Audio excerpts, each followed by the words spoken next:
Omniverse.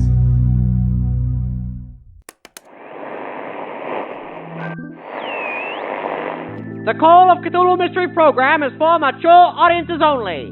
This episode contains discussion of violence, emotional abuse, murder, gore, violence towards household pets, sexism, misogyny, and abduction. Please listen at your own discretion. If you find our Stygian story simply scintillating, unlock further secrets at patreon.com/omniversemedia and cthulhumystery.com/support.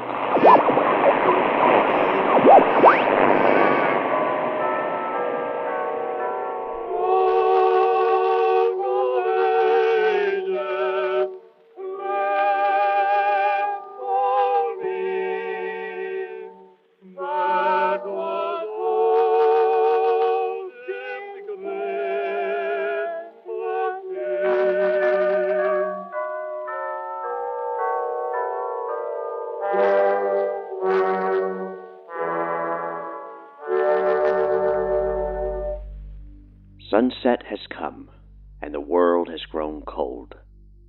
Deep in the dark woods, a host is foretold.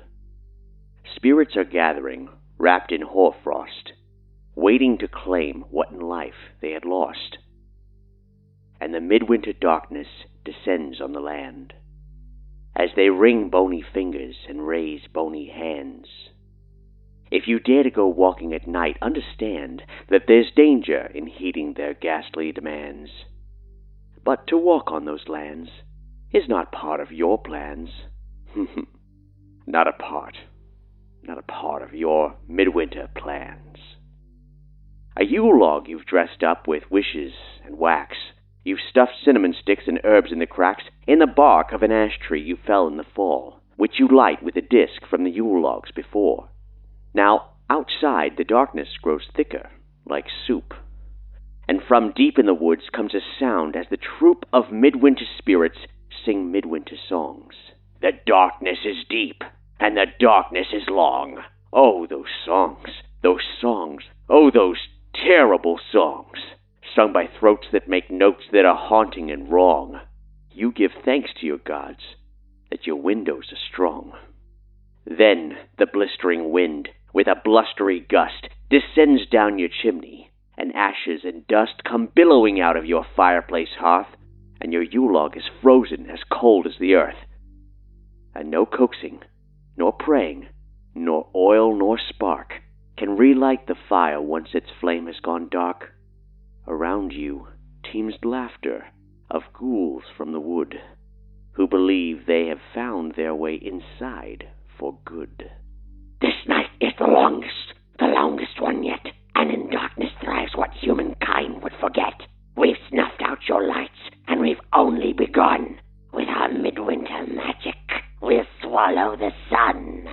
The ghosts fill your home with their echoing calls, but the dark is so deep you see nothing at all, as you carefully feel your way along the wall to a candle you keep at the end of the hall. You've only one match left. You've saved it for this. You strike it, and fire flares to life with a hiss. You scarcely can breathe as the wick takes the flame, while around you the undead host cries out in pain. Chased from your home by the flickering light, the spirits of solstice retreat out of sight. In the midwinter darkness, a single flame burns, lit for the promise of daylight's return. A charming and chilling poem for the Yuletide, which now hangs heavy upon us. Written by friend of WIS, Dr. Teresa Jean Tannenbaum, who so kindly agreed that I could share it with you tonight. I thought it a perfect way to both usher in and celebrate the longest night, and also to preface our presentation of this evening's installment of the Call of Cthulhu Mystery Program's Cthulhu Cthommentary Arcane Advent. Last week, we heard them experience the Lovecraftian cinema classic Re-Animator, and this week, series showrunner Kat Blackard, keeper Luke Stram, and Omniverse's Doug Banks return to discuss its direct sequel, Bride of Re-Animator. What's more, they've brought with them special guest Jarrod Pope, Mystery Program's principal character illustrator and artist for the series' forthcoming role-playing modules, all gathered together to answer the question, can the return of rogue medical scientists Drs. West and Kane measure up to their first feature film foray? Let's find out.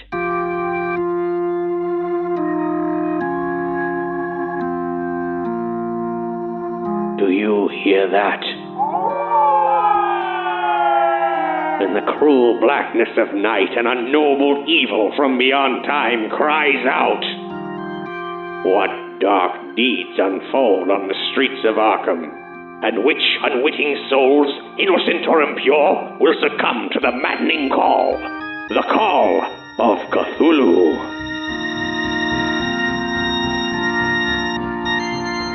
Welcome to Cthulhu Cthommentary. Hi, I'm Kat. Hi, I'm Luke. Hey, I'm Doug. And with us today, we have a special guest. Hey, it's Jarrod, everyone. Now, if you are listening to this episode in the moment that it came out, Jarrod's voice associated with the Call of Cthulhu Mystery Program might be an unknown. However, Jarrod is what is to be a recurring character throughout the course of future Cthulhu installments, so look forward to that. Wonderful. When you hear it, you'll know. Those dulcet and mysterious tones. Dulcet honey tones.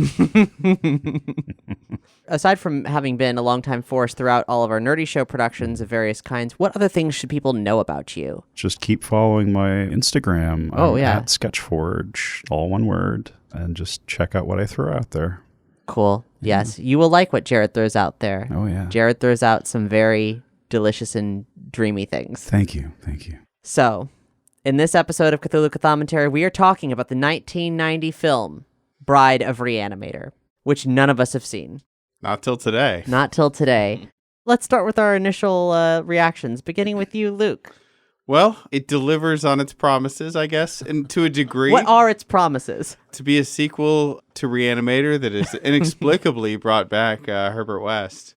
Although I guess, you don't actually see him die at the end of the original. It's kind of more the same with some new additional grotesqueries and just a little sloppier this time around. Both in terms of the story and West's methods. Yes, that's true. This sequel came a full 5 years after the first one and is written and directed by a man who produced the prior film, Brian Yuzna. And also there's two other writing credits, two fellows who have some notable work alongside of Yuzna, Woody Keith and Rick Fry. Now, we'll get into the actual, production-y things a bit later, but it's important to note that this is not part of the Stuart Gordon Lovecraft film material. Gordon at one point was attached to maybe work on this, but that didn't end up happening. And I said in the last episode regarding Re-Animator that I'd figured out I only have a little bit more info, not much at all. Doug, now you and I both saw Re-Animator for the first time in the last episode. How do you feel about Bride? Like Luke says, it delivers on the promise, really. Unfortunately, it sets up a lot of things that you're expecting to pay off, and then the movie just kind of ends really suddenly. Like with Dr. Hill and Herbert, you think oh man, these two are going to fight, they're going to something, and Dr. Hill just sort of shows up at the end and is just like, I hate you. And then the movie ends. There's no actual confrontation, really. There are a lot of functional pieces. And you think this is going to stitch together so nicely, just like all these corpses. Yeah. And but then it falls apart like The Bride, you know? Yeah. It's a big metaphor. You're because then you're like, oh, it's like the first movie, but you're not the first movie. What did you want? It's strangely a fitting metaphor for the film itself. Yeah. But there was many parts were still very enjoyable. It has the same crazy character stuff that the first one has. So, I mean, if you enjoyed the first one, I think the second one's definitely worth checking out. Don't expect it to be. You're gonna enjoy yourself. Yeah. You definitely didn't come here for the continuity. Right. So, other than the ending, the literal ending of it being fairly weak, I very much enjoyed myself. How about yourself, Jarrod? Well, it's been about a decade since I've seen the original Re-Animator film, so a lot of the details are fuzzy. That's best, I would imagine. Probably. But having seen this film, I'm like, okay, yeah, they just picked up where they left off. That's all fine and good. It was definitely a fun, weird romp, and I enjoyed it. One of the best practical effects wizards, Screaming Mad George, had thrown his hand into doing some of the creature designs in this film, and it was just chef's kiss. Now, what would folks know Screaming Mad George from? So he is any weird shit from the 1980s period, he's probably had his hand in. So probably most notably is Big Trouble in Little China. It was a practical effects wizard on that as well. Mm-hmm. And then I've seen the film Society. I've been trying to get other people to like join in on the madness for it. You've been talking a big game about Society. Yeah, it sounds and looks pretty cool, and it is part of the sort of continuum of Bride of Re-Animator. It came out the year prior, and it is written and directed by the entire same team. That's mind-blowing. Why is it mind-blowing particularly? I don't know. It's just the same the same group of people putting together just this wild ride of, I don't know how to really describe it in words. I'm not much of a wordsmith. Well, in regards to the two films, like you've talked about Society a lot. Yeah. I would imagine Society greatly outclasses Bride of Re-Animator. Interesting. That's a good question. Like, it's like comparing apples to oranges, really. Just the meat is there, but there's just how you sculpt the meat in between these two films is completely different. Yes. It's important to be very careful when you're sculpting the meat. Yes. Otherwise, it will reject itself. Yes, exactly. So I think between the three of you, that's really encompassed a great deal of this experience in a broad overview. Let's get into some nuance here. So in terms of the adaptation of the Re-Animator series of short stories by H.P. Lovecraft, this kind of borrows from some later chapters of that. Yeah, I mean, one of the things that I caught in this, it's kind of repurposed and used in a different way, though. When the detective wakes up after being reanimated in this, one of the things he says is like, "Get that cloth away from me." And that's basically taken directly from the stories. It's one of the few things that kind of is. So and that's the cloth in question is a kind of chloroform-like substance that stops the human heart. Yeah. In the story, that's one of the areas where, like, the unnamed narrator, basically the Dan of the story, kind of realizes that Herbert is a bit more sinister than he's kind of realized at first. And I mean, that's an element that doesn't really exist in the movie as much, because he's more of I don't want to say for him. I don't want to I don't want to say he's an anti-hero. Regardless, he's a weird little flesh goblin, and you root for him anyways. Yeah. But in the story, his intentions are so single-minded, the audience tends to regard them as pure, whether they are or not. Yeah. Yeah. So in the story, at one of the points along the way, Herbert's got this super fresh body, and Herbert's like, yeah, craziest thing happened. So this guy came up to, like, look around the neighborhood and talk to me and everything, and he just passed out and died of a heart attack. It's the craziest thing. Super fresh body though, may as well use it. Come on and help me, assistant. And so they reanimate the body, and that's the thing that comes out of the body's mouth is basically like, get away from me, get that cloth away from me. Right. And so, like, yeah, Herbert West basically ambushes and kills some visitor to his house. And in this context, it's the cop that's trying to kill him first. And I guess as they're fighting with him later, then Herbert's put two and two together about his wife, and he's a domestic abuser. And I guess Herbert West said a cab. That part of the story, which we'll get into momentarily, is actually really interesting. And much like Herbert moving over the bride from toes to top, like talking about where the different pieces came from, the different pieces of this movie are all very compelling. It just kind of gets rickety eventually, but even still, it finishes up so quickly you don't really have time to reflect on how rickety it's gotten. Originally, when Stuart Gordon was going to do something with it, there was an intention of making this film about Dan wanting to reanimate Meg. And that is kind of a component of this. Obviously, this is a film about Dan and Herbert making a woman out of parts. And Meg is sort of a component of that, but it's not, like, literally Meg. And Barbara Crampton did not come back for this film. It was going to be a bit part, and her agent was like, you can do better. Herbert dangles that in front of him as like, she'll be back. It's Meg's heart, so therefore, and doesn't, like, flat out say it I guess plausible deniability to be like, well, I never really said she'd be back, but Dan fills in the blanks and is like, so she might be alive again, and he is hook, line, and sinker after that. That's a big moment, really, in the narrative of Herbert and Dan, because in this film we see their relationship go to some, like, it was already a little bit skewed, but it goes to some places of like legitimate abuse, and that's right there at the epicenter of it. That moment is Dan has finally had enough. He says he's moving out, and in that moment, Herbert's like, "Oh no. My sweet beloved Dan is moving out. Good thing I have plan B." Like, yeah, like let me dangle something in front of him, something he wants quite really literally badly. He's holding it in front of him, like Yeah. he's baiting him into like staying. Like, wait, Dan, I love you. Let's have a child. Yeah. Yep. And that's like, it is so on the nose in that way. It's pretty delightful. And also, poor Dan, you are helpless and so abused. And Herbert, I don't think he's aware of his abuse, but he is just doing everything he can to maintain. The ends justify the means is all he ever can think. Yeah, well, it's like both Herbert has his own things, and the only other thing that he possibly cares about besides the work is he wants Dan to be happy. He wants Dan to be happy with him together in that house. Yeah. But he does want Dan to be legitimately happy. Yeah. Because he would protect him. Like, he's gone out of his way to protect Dan. So it's like, I think that's literally the only piece of humanity that Herbert has where we still are like, oh, he's riding that line where he's not quite full supervillain. Dr. West, you do have a heart. Right.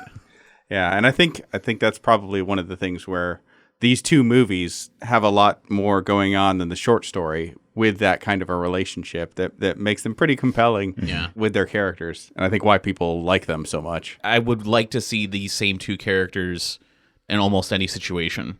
You know, I mean, like, it starts with them. I was even thinking, like, oh, man, I would love to see what Vacation with them is like. And this movie begins with them in, like, Peru in the jungle. Like, like, this would be their vacation, wouldn't it? Just, like, all these, working on all these bodies and sewing up soldiers and stuff.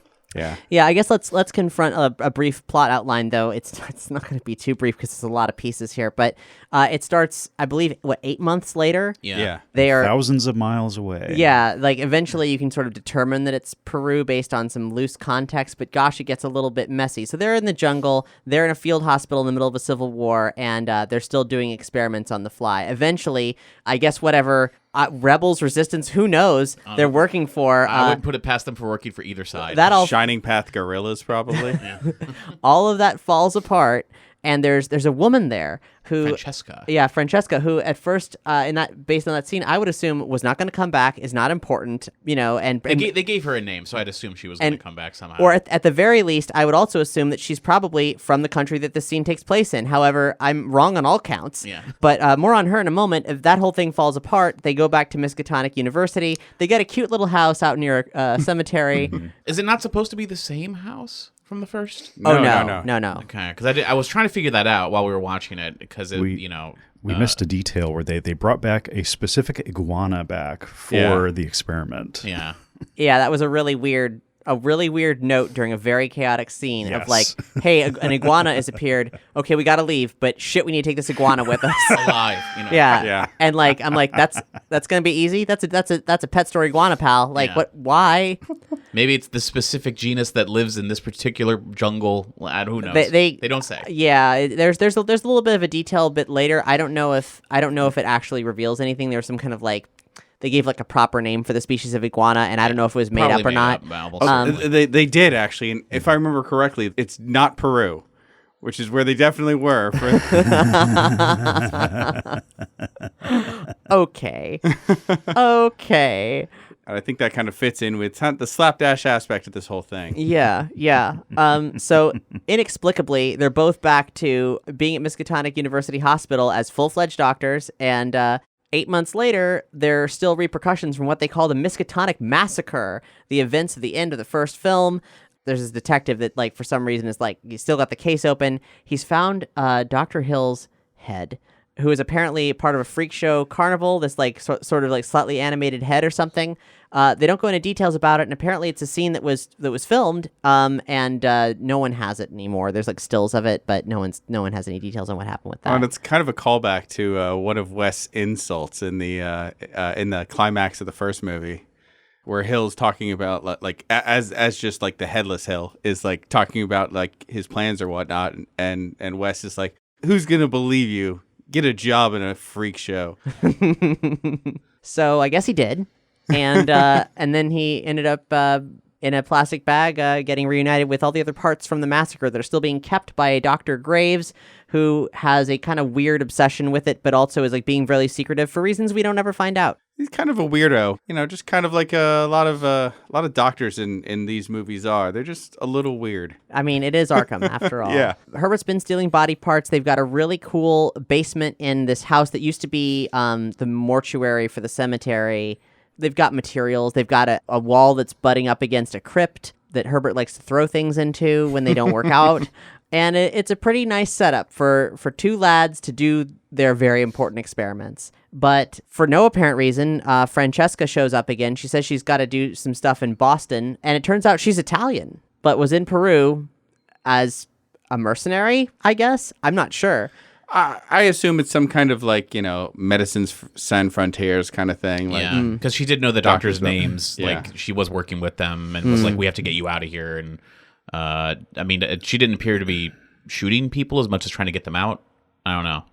Yeah. It was a lot was happening. Oh, Really yeah, quickly. it was loose. So there's some reagent amongst the body parts, and Dr. Graves starts playing around with the bits and pieces. He reanimates a bat. Then he decides to reanimate Dr. Hill's head. And then we sort of forget about that plot for a while. Which is a shame, because like he chews the scenery so majestically. Yeah. In fact, one of the weirdest things about what happens with the Dr. Hill plot is that the movie literally opens, first thing you see is a disembodied head of Dr. Hill, like breaking the fourth wall, kind of talking at Herbert West, swearing vengeance. Like almost like a dream sequence, except it's not. Yeah. It's very strange, and I don't know why it was there. I guess to remind you? I guess. So that when that head shows up, you don't just think something like, oh, yeah, it's dead or whatever. You have the feeling that it's coming back. It makes me wonder if this movie was as Frankenstein as the things inside the movie. Yeah. But no one really was writing about any kind of production trouble, so I don't really know. So this police person ends up being kind of a problem, but for very interesting reasons. There are 3 remaining reanimated corpses from the massacre, and they've got them in the hospital in a room, and people call them survivors. Yeah, because they don't know what's really going on with them. Yeah, but they do know that they did all come to the hospital as corpses. Yeah, and they of course don't believe that they are reanimated corpses, because that's impossible. And one of those people is his wife. And that's a really interesting motivation for this police officer to have taken, because you're watching the film for quite some time before you realize, oh, this guy actually does have skin in the game. That, and he's also definitely breaking the rules because something important is personal for some reason. Right. Yeah. He does a lot of deeply off the rails kind of stuff. Yeah. Busting into people's houses and. No warrant, no nothing, but you get it once he reveals that his wife was one of the victims of that. However, as Luke already implied, it's complicated. Basically, Francesca and Dan sort of pair off, and Dan wants to leave Herbert because Herbert's being a real weirdo and like glues together a bunch of fingers and an eyeball and is like, look, I can, like, I made life. He says this thing when he's like insulting Dr. Hill's disembodied head, talking about how every body part has some degree of consciousness attached to it, which allows him with this new reagent of the amniotic fluid from the iguana is somehow some special thing. Primordial glands.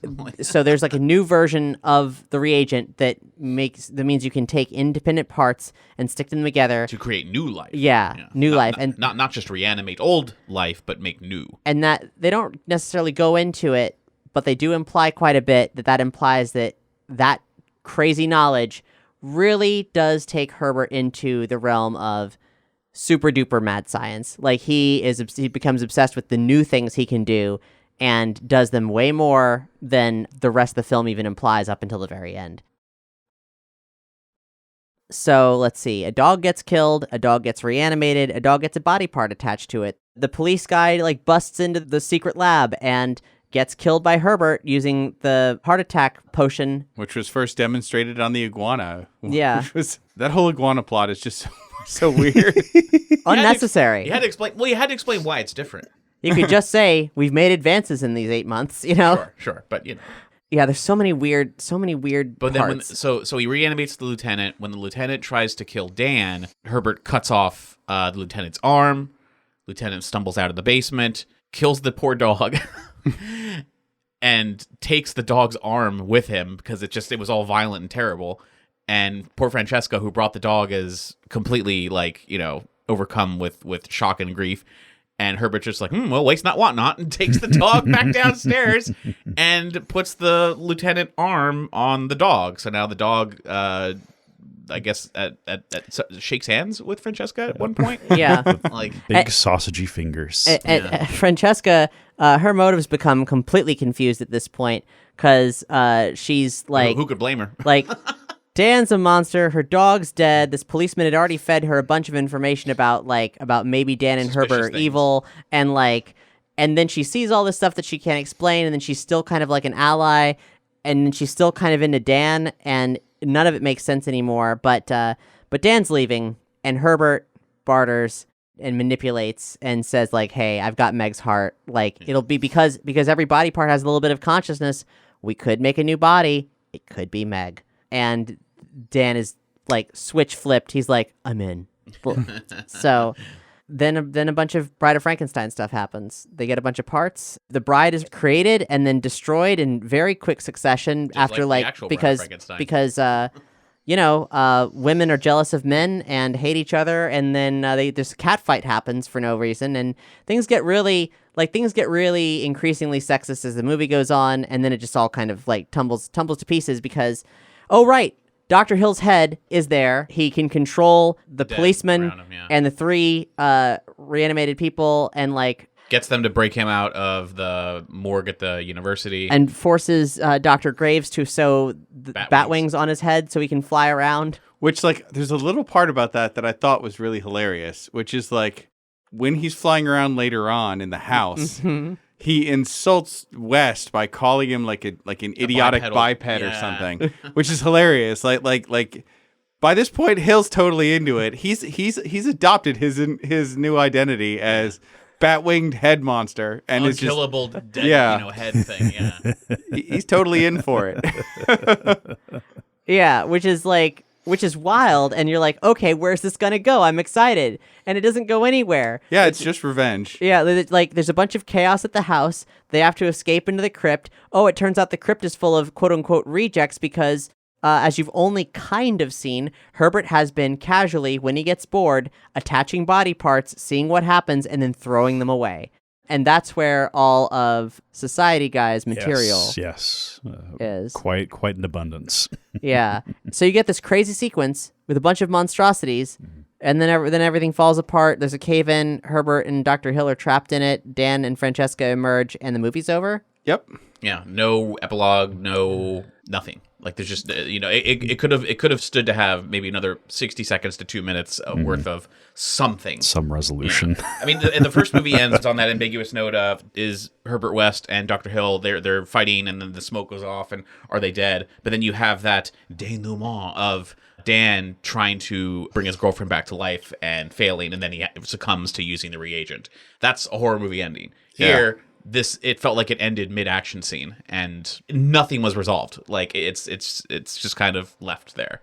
Yeah, and in a way, that aspect of the movie, like in terms of how it kind of ends, like not the abruptness of it, but just the overall like theme of it, I guess, actually does track to the book, which is basically Herbert's been doing all kinds of stuff, creating monsters, and then eventually they come for him and they like drag him through the wall through a tunnel that they've dug into his basement. Like that's pretty much the end of him as he's dragged away and the unnamed assistant runs for it. Although, Herbert's much more of a bad guy in the original, and Dr. Hill doesn't really exist. There's an army captain who's like a surgeon who he works with during the war, who kind of is what Dr. Hill becomes, the kind of, disembodied head.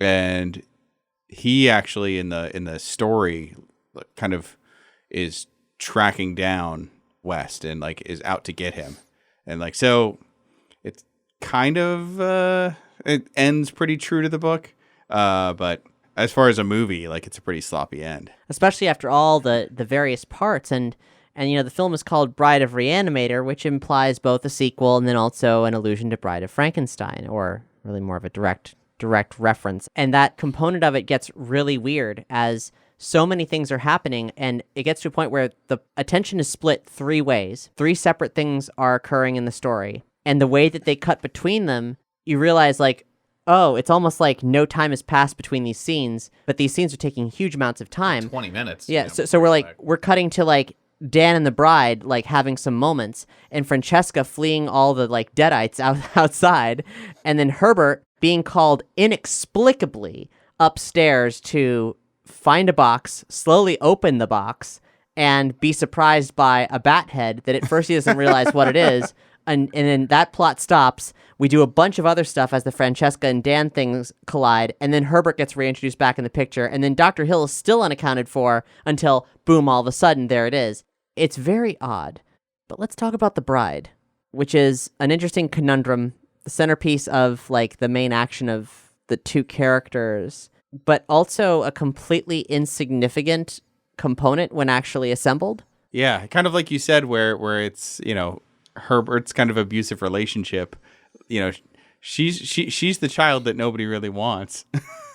Yeah. And then weirdly, like, there's parts of this film that one could say, oh, it's sloppily written, but then on the other hand, like, it also fits so perfectly, and it always centers around Herbert and Dan's relationship. Herbert is obsessed with making this bride because he gets to do a project with Dan. And because Dan is invested once again in the work that Herbert is passionate about, and they're doing something together, and it doesn't matter that he's doing this thing that he doesn't want to do. Herbert is still antagonistic towards any female presence in Dan's life. Like, that is completely unchanged. And here he is creating, like, and God created woman. Like he's having these moments. He's still doing that, but only because it's a weird project that he can do with Dan. And Herbert is kind of gross and weird about it. Like when he's hovering over the body, explaining where all the parts came from, which is a really cool scene. But then there's elements like she has the womb of a virgin and like that hasn't known the pleasures of flesh or something like that. It's like, okay, yeah, that's Herbert. That's really gross, but you wouldn't know because you don't understand this at all. He does then say after he finishes labeling all these pieces, he's like, but you know what? Now, literally none of that matters. It's just dead tissue, and we're gonna give it all new meaning, like an Etch-a-Sketch of life, So I'm like, but why did you have to be so weird like about it? Like, yeah, he's as detached as the rest of those body parts. I mean, and he talks it up, and it's super important. It's super important. It's super important until it wrongs him, until it steals Dan's attention away, until the cat fight breaks out and everything. And then as everything's falling apart and they just need to get the fuck out of there, once again, running away from their problems, Herbert's like, it's just a bunch of dead flesh. Like, all meaning of this experiment he's been obsessing about. She rejected Herbert. She keeps saying, she looks at Dan and say, you made me. And Herbert's like, I made you. Because at first he's like, we're going to do this. We're going to do this. But then once the bride actually shows up, it's like, well, I made you, and I don't know. The moment, the piece de resistance of this movie is where Herbert's about to apply the reagent to her heart, and Dan's like, no, let me do it. And Herbert's like, fuck yes. Okay. God, I'm so hot for you right now. Yeah. and then of course, delicately puts his hand on Dan's so shoulder. delicate he dare not speak its name.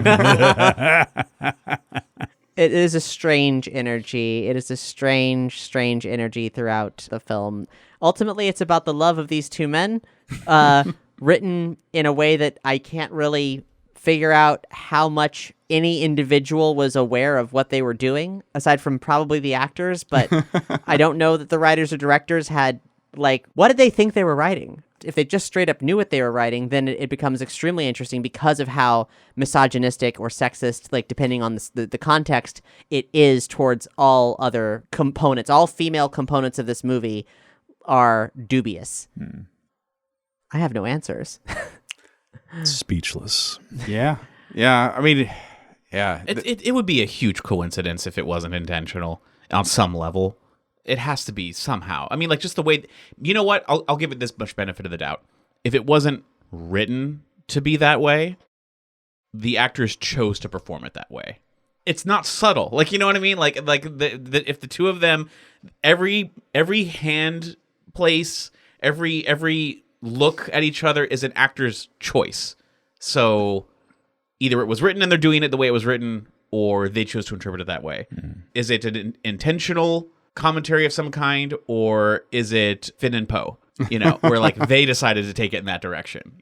I don't know, but it's fascinating to watch. Adjacent to this, we mentioned last time that there were a couple Re-Animator sequels that didn't get made. The most famous of which is House of Re-Animator, which I have a little bit more detail on. There was actually a number of articles elaborating on it, that it would have been about Dan is actively trying to reanimate Meg and gets pulled in by the White House to reanimate the president, where he is reunited with Herbert to do this thing for king and country. And the president is George W. Bush in like a later draft, and that almost happened. And apparently William H. Macy was in talks to be the president at some point. This thing was initially like a grain of an idea around the time of Bride of Re-Animator, and then got resurrected. Wow. A little bit later, but didn't actually make it from the grave. One of those weird what ifs. I mean, I guess that's kind of on par with Jeffrey Combs almost ending up the captain of the Starship Enterprise. What, on Enterprise? Jeffrey Combs was in the running to be Riker. Oh. And originally, Patrick Stewart was only going to do Picard for a year, and then Riker was going to take over. Huh. So, in a slightly different timeline, Combs got the role over Frakes, and then Picard steps down, and then we've got Captain Riker, played by Jeffrey Combs. Stranger things have happened. But, if that had happened, we probably wouldn't have gotten Bride of Re-Animator, and in fact, it was almost not Jeffrey Combs playing Herbert West. Which I can't imagine that. It was only a scheduling conflict that got worked out is the only reason he is here in this movie, and he and Dan and their thing. The rest of this movie could exist, and it'd be campy and weird, but it would not be worth half a damn without them. Yeah. It's perhaps no coincidence that horror movie sequels in general are a lot like the literary format of The Exquisite Corpse, where someone writes something and then another person writes something else with no communication between the two of them, and it just keeps going on and on and on until it abstractly ends. And the sort of dedication to continuing something that someone liked one time, nowhere is it so infectious as it is in horror films, because horror doesn't take itself so seriously that when it falls apart and gets funky and directions shift wildly, there's not the same kind of criticism. Yeah, I mean, like, look at other franchises. Jason Takes Manhattan, like it was so far down that line, and that wasn't even the end of the entire series. So there's precedent. It is okay for things to get silly and weird, and in this case, this one is only just ever so slightly shuffled off course from the first one. It feels pretty authentic. It's just a shame that it couldn't get all of its pieces to turn into something. I feel like it's almost there. Like The Bride, I'm telling you. Yeah. It's like... I wish that she had more purpose in the end, but really it was just an attempt to sew their relationship back together, and it didn't work out, and then we don't, I don't know. I mean, in the actual Bride of Frankenstein movie, the bride's only in it for like 3 minutes. It's like titular character on every movie poster, iconic everything. Basically, this bride has more screen time, Yeah. Speaking of that, that's kind of another aspect of this movie that I noticed is a big difference from the first one, which Re-Animator itself is definitely, it's a retelling of Frankenstein, just kind of like is like weird science pulp Frankenstein.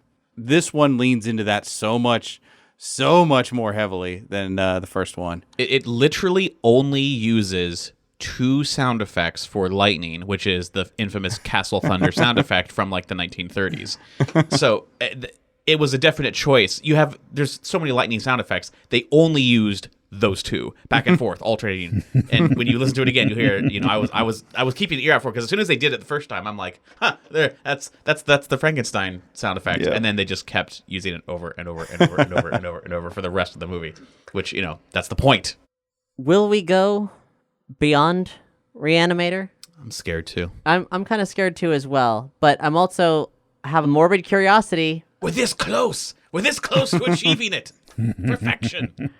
What is a Re-Animator movie like without Dan? How, if at all, do they attempt to reconcile what happens at the end of this movie? Oh, I'm sure it's just Herbert's doing his thing. He got away. Right. Yeah, no explanation. Herbert's just doing his thing in some horrible place. He was only mostly dead. I'll give Jeffrey Combs a chance. Just like he's got that same Evil Dead energy that, Bruce Campbell, I'll watch him in anything. But without him convincing Dan to do something terrible, will the magic be there? Yeah, that's true. As long as he's got someone good to play off. I've intentionally, I know nothing. I've kept myself in the dark about that film. It's from the early 2000s, which I don't think bodes particularly well. Yeah. But maybe we'll see someday. What I can tell you is this. The next piece of Lovecraftian cinema we're going to be watching is John Carpenter's In the Mouth of Madness. And that will wrap up our month of Lovecraftian cinema. And we are all very grateful to you for being here, listening along with us. So, join us next week, won't you? You foolish bipeds.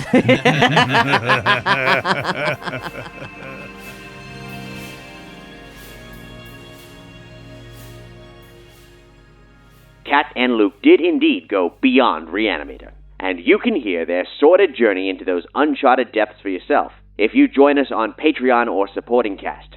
In fact, I believe they've sent over a clip. We get a full-on penis versus rat battle. Most of it done in puppeted silhouette with kung fu sound effects. Oh, this movie is so weird. I would not recommend it to anybody, but by the end of it got so crazy that I'm glad I watched it. It just takes everything so fucking far. Yeah. Wow. Well, let Kat and Luke watch this movie so you don't have to as part of our expanded Arcane Advent of Lovecraftian Cinema over on Patreon and Supporting Cast. Just head to CthulhuMystery.com/support and delve into our hour-long discussions of Dagon, Beyond Re-Animator, Glorious, and more. Not to mention episodic explorations of the Call of Cthulhu Mystery program. Now, you'll better watch out because next week we're getting gnawed upon like so much figgy pudding when we find ourselves in the mouth of madness. I think I'm a loop. Anyway, here's music.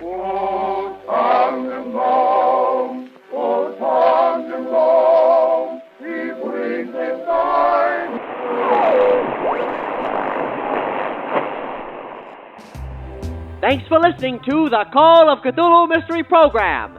This series is made possible thanks to the generous support of our producers, Amber Devereaux, Becky Scott Fairley, Bob Hogan, CB, Joe Tank Ricciardelli, Josh King, McDribble Deluxe, Miona MK86, Patrick Webster, Sean Hutchinson, Sean T. Red, and our executive Patreon producers, Big Bad Shadow Man, Marcus Larson, and Jamieson Malone. You can join the team at CthulhuMystery.com/support. And if you enjoy this podcast broadcast, please rate and review us on Apple Podcasts, Podchaser, or Spotify. The Call of Cthulhu Mystery Program is recorded and produced in Orlando, Florida, and Louisville, Kentucky, on land stolen from their indigenous people, the Timucua and Seminole, and Shawnee, Cherokee, Osage, Seneca Iroquois, Miami, Hopewell, and Adena. Acknowledgement of the first people of these lands and the lasting repercussions of colonization is just the beginning of the restorative work that is necessary. Through awareness, we can prompt allyship, action, and ultimately decolonization. For links to aid indigenous efforts and to learn more about the First Nations of the land where you live, visit CthulhuMystery.com/landback. Our original score is composed and performed by Ryan McQuinn and Mike McQuinn of Neon Dolphin, home for all your custom music needs and more, neondolphinmusic.com. This has been the Call of Cthulhu Mystery Program. Good night.